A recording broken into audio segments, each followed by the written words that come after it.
Welcome to Crisis in Perception, where we examine the systems shaping our world. You've seen this, right? There's this massive gap between what people say and what they actually do. It can be pretty confusing. Well, today we're going to dig into a really powerful tool that helps make sense of it all. So, our guide for this journey is the classic book Freakonomics, written by Stephen D. Levitt and Stephen J. Dubner. And their whole argument, really, is that everyday life starts to make a lot more sense once you stop listening to what people say they believe and you start looking for the hidden incentives that are actually driving them. Okay, so to really get how this works, we first have to break down the system that's at play here. Look, the world doesn't run on good intentions alone. The book argues it's really this complex interaction between a few key things.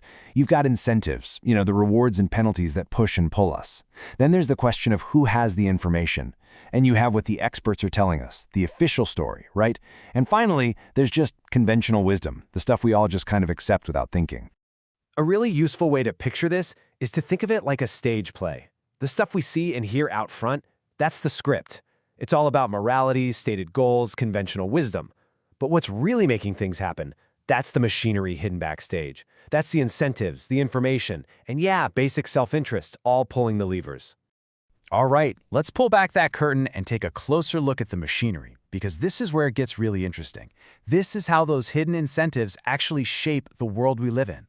So the core idea in Freakonomics is pretty simple. People respond to incentives. All people, from saints to criminals, doesn't matter. They argue that if you can just figure out the rewards, the penalties, the risks, and the opportunities, you can solve just about any riddle about why people do what they do. Now, a huge piece of this puzzle is something called information asymmetry. It sounds complicated, but it's not. It's just a fancy way of saying one person in a transaction knows a whole lot more than the other. Like your doctor, your car mechanic, your real estate agent. And that imbalance of knowledge, that's the perfect place for an expert's incentives to quietly drift away from yours. Speaking of which, a real estate agent is the perfect everyday example of this whole system in action. Think about it. You hire them as the expert, right? And their stated goal, their professional duty, is to get you the best possible price for your home. That's the script. So the data in the book is fascinating. It shows that if an agent just waits a little bit longer, we're talking about 10 extra days on average, they can usually get a better offer. And that better offer could mean an extra $10,000 for you, the homeowner. But, and this is the key, what's in it for the agent? For all that extra work, all that extra time and hassle to get you that 10 grand, their personal commission from that amount is only about $150. And there it is.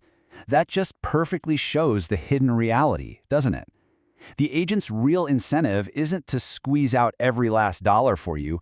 It's to close the deal, get their commission, and move on to the next house. That tiny, hidden incentive of a quick sale is way more powerful than their public professional duty. Okay, so that's a small-scale example.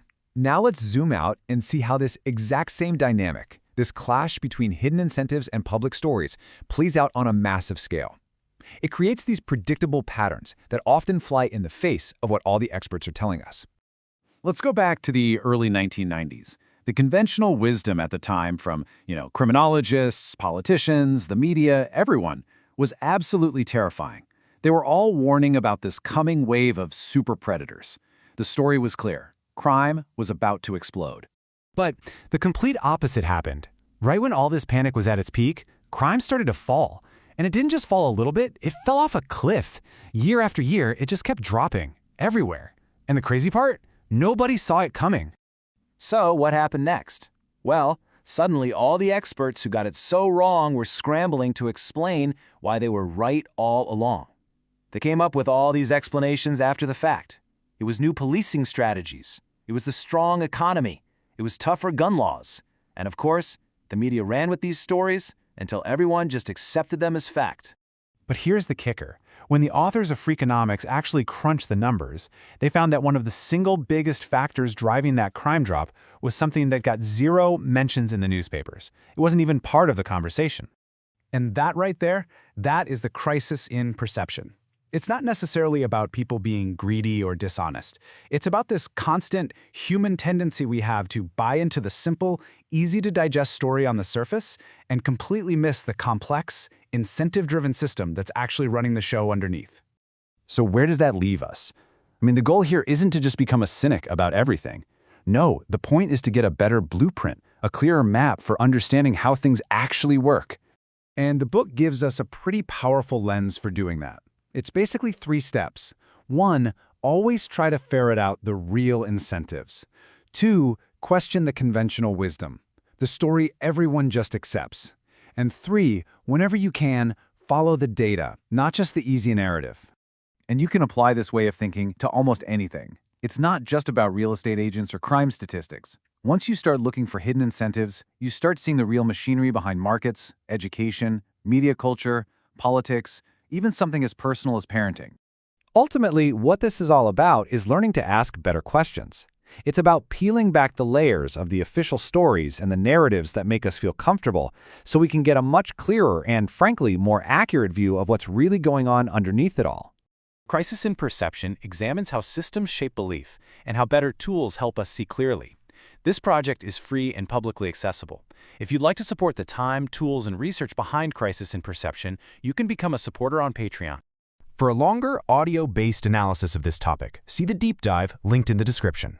If you enjoy this kind of systems-level analysis, please like, subscribe, and comment with books or topics you'd like us to explore next.